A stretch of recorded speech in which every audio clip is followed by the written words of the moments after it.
जान हाजिर है मुस्तफा के लिए,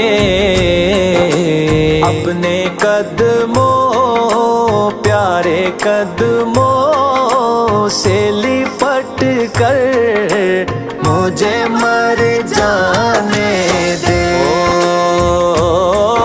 बड़ी हसरत है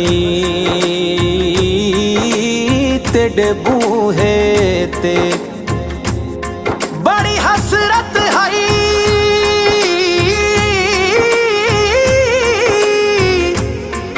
बड़ी हसरत है तेरे बूहे ते।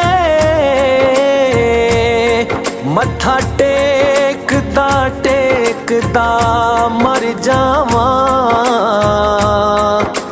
तेरे इश्क दा बाल के मच सोहना।